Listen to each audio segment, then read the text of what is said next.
아브람이 가나안의 남방에 거할 때 그 지방에 자주 발생하던 심한 기근이 닥쳤습니다. 아브람은 기근을 견디지 못하고 물이 풍부한 이집트 땅으로 내려갑니다. 아브람이 이집트로 간 것은 보통 하나님의 뜻을 물어보지 않았거나 믿음이 부족해서 그랬던 것으로 많이 판단합니다. 이 말도 맞는 말입니다. 그러나 어쩔 수 없어 내려갔을 가능성도 생각해 볼 수 있을 것 같습니다. 만약 아브라함이 하나님을 의지하고 끝까지 가나안에 거주한다면 힘들게라도 살 수는 있을 것입니다. 그런데 아브라함은 먹고 살 수 있지만 만약 그의 목자들이나 가축들까지 굶는 모습을 보아야 했다면 그들을 위해서 어쩔 수 없이 이집트 여행을 결정했을 수도 있습니다. 혹은 음식과 목초지를 찾아서 조금씩 더 내려가다 보니 할 수 없이 국경을 넘어야겠다고 결정했을지도 모르죠. 진짜 문제는 그가 어려운 순간에 하나님에 대한 믿음을 잃어버리고 이기심과 거짓말로 대응했다는 것입니다. 아브라함은 이집트로 들어가기 전에 그의 부인 사레가 이집트 사람들의 눈에 띌 것이라는 생각이 들었습니다.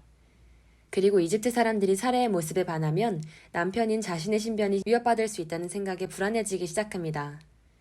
아브람은 두려움이 심해지면서 하나님의 능력이나 보호하심을 붙잡고 충분히 안심할 수가 없는 상태가 됩니다.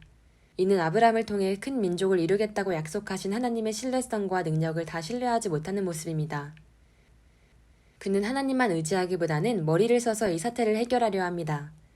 그리고 일단 자신이 살기 위해서 사레와 남매지간으로 행세하기로 합니다. 사레의 앞날까지는 고려해주지 못하는 모습입니다. 사레는 어떤 여자였을까요? 비록 사레가 127세까지 살았지만 당시 인간의 수명은 150에서 200세 정도 되던 시대였습니다.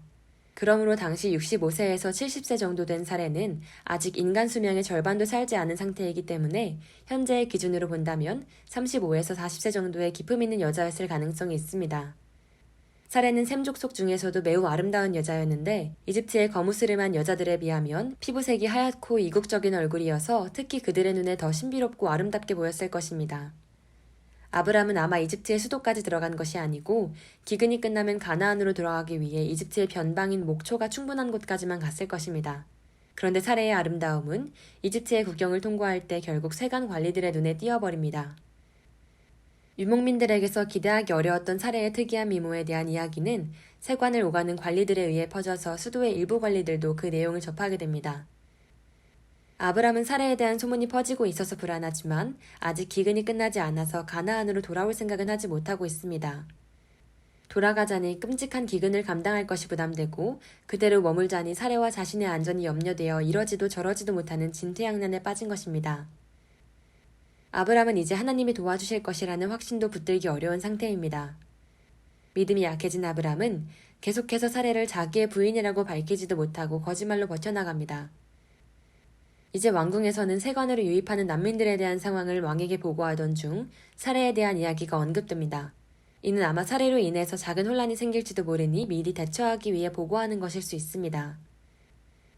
혹은 전국에서 가장 아름다운 여자는 모두 왕이 차지해야 한다고 생각하는 일부 관리가 바로에게 아첨하려고 사례에 대한 정보를 전해준 것일 수도 있을 것입니다.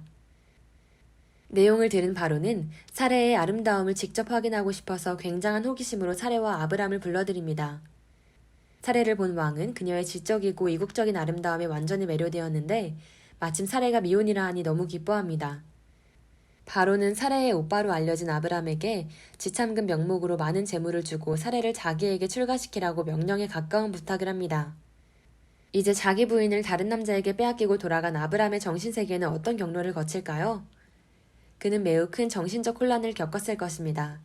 부인을 돈 받고 팔아먹은 못난 남편이라는 자괴감, 자신의 부족한 믿음과 판단착오, 이런 상황을 허락하신 하나님에 대한 서운함, 앞으로 아브람의 후손이 큰 민족을 이루게 하신다는 약속은 누구를 통해서 이루어지는가 등등 수많은 갈등으로 식욕도 잃고 잠도 오지 않았을 것입니다. 믿음의 성도가 이 정도로 큰 고통을 겪는다면 보통은 어떻게 합니까? 결국 자신의 자녀를 보호하시는 하나님의 신실하심을 붙잡고 처절하게 기도하는 수밖에 없는 것입니다. 아브람의 기도는 이집트 국경을 넘으며 불안감을 느낀 때부터 본격적으로 시작됐을 것입니다. 또한 사례에 대한 소문이 퍼지고 왕궁으로 불려가는 등 위기 수준이 높아질수록 점점 더 간절하게 기도하며 사례를 빼앗긴 후부터는 대부분의 시간을 가슴 졸이며 기도하는 수밖에 없었을 것입니다. 사례도 이 난국에서 구해달라고 하나님께 쉬지 않고 기도했을 것입니다. 하나님은 아브람과 사례의 기도에 대한 응답으로 바로에게 재앙을 내리십니다. 재앙의 내용이 무엇인지 알 수는 없지만 바로가 살해와 합방도 하기 전에 심한 통증을 수반하는 어떤 질병에 걸리거나 권좌에 큰 위협이 될 뻔한 문제가 생겼을 가능성이 있습니다. 바로는 여러 정황을 통해서 이 재앙이 살해로 인해 발생한 것임을 깨닫고 살해를 다그쳐서 그녀가 아브람의 아내인 것을 알게 됩니다. 바로는 아브람을 소환해서 왜 거짓말을 해서 자신에게 죄를 짓고 재앙을 당하게 하냐고 강하게 꾸짖습니다. 아브람은 거짓말을 한 것이 맞으므로 바로 앞에서 한마디 변명도 못하고 치욕만 당합니다. 세상에서 바른 본을 보여야 할 하나님의 성도가 불신자에게 책망을 당한 것입니다. 바로는 아브람 앞에서 자신의 잘못이 없다는 것을 확실히 천명합니다. 아무리 강대국의 왕이라 해도 남의 부인을 뺏어서 자기의 여자로 삼는 것은 그의 신망에 문제가 될 만한 것입니다. 또한 아브람과 사례를 보호하는 여호와라는 신도 매우 두려웠으므로 그 앞에서 자신의 결백함을 더 주장하는 것입니다. 바로는 재앙의 심각성으로 볼 때에 아브람을 편히 가게 해주는 것이 자신에게 유리할 것이라 판단합니다. 그래서 아브람에게 국외 추방의 명령을 내립니다. 또한 아브람의 신 여호와께 더 이상 재앙을 당하지 않기 위해서라도 이미 주었던 재물은 빼앗지 못할 뿐만 아니라 아무도 그들을 건드리지 못하게 하기 위해서 국경까지 인도해서 내보냅니다.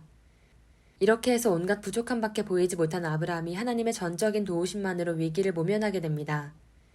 이 사건은 하나님의 자녀들이 어려운 상황에 빠지고 이를 벗어나는 전형적인 한 예를 보여줍니다. 고난, 기도, 하나님의 개입, 해결의 순서대로 나가서 최종 해피엔딩으로 끝나는 것이죠. 사실 불신자들의 삶에는 해피엔딩이 영화에서처럼 매번 일어나지는 않습니다. 성공과 실패란 원하는 대로 조절할 수 있는 것이 아니니까요. 그러나 성도의 삶에는 언제나 드라마 같은 해피엔딩이 있습니다. 배우가 역할을 잘 못해도 최종 연출자는 우리의 아버지 하나님이시기 때문입니다. 아버지는 자녀를 사랑함으로 우리가 조금만 기도하고 하나님께 매달려도 결국 좋은 결말을 맺게 해주십니다. 사랑하는 자녀에게 약한 것이 부모이기 때문입니다. 특히 우리가 부족함이 많아도 하나님만 전적으로 믿고 의지하면 더 좋은 결말을 맺게 해주십니다. 원래 부모는 허약하고 병이 많은 자녀를 더 불쌍히 여기고 빨리 도와주는 것 아니겠습니까? 또한 자신의 부족함을 아는 사람일수록 아버지의 도우심에 더 전적으로 의지할 수 있기 때문입니다. 하나님은 자신의 지혜나 완벽함을 자랑하는 사람보다는 겸손한 마음으로 하나님께 먼저 부탁하는 사람을 더 기뻐하십니다. 하나님은 기도하는 자를 어떠한 방향이든지 꼭 구해주십니다. 우리는 모두 어찌할 수 없는 부족한 인간이고 아버지는 우리를 사랑하시기 때문입니다. 또한 아버지는 우리의 고난들을 세밀하게 아시고 어떠한 상황에서도 나를 도와줄 수 있는 분입니다. 하나님께서 응답하신 결과가 불만족스럽고 그것이 도와주지 않은 것처럼 여겨질지라도 후에 보면 가장 최선으로 도와주신 것을 알 때가 옵니다. 이 장에서는 믿음의 조상이 될 만한 아브람이었지만 우리와 똑같이 잘못 판단하고 우리와 똑같이 믿음이 약해지기도 하고 똑같이 고난을 겪고 똑같이 기도를 통해서 구원받는 것을 보여줍니다.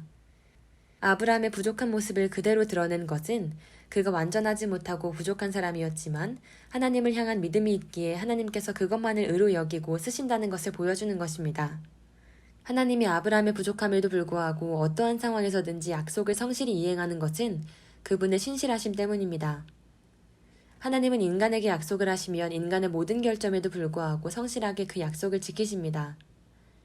인간은 처음 사랑과 다짐을 수없이 어길지라도 하나님은 성실하게 우리를 사랑하시고 최종 승리의 길로 이끌어 주십니다.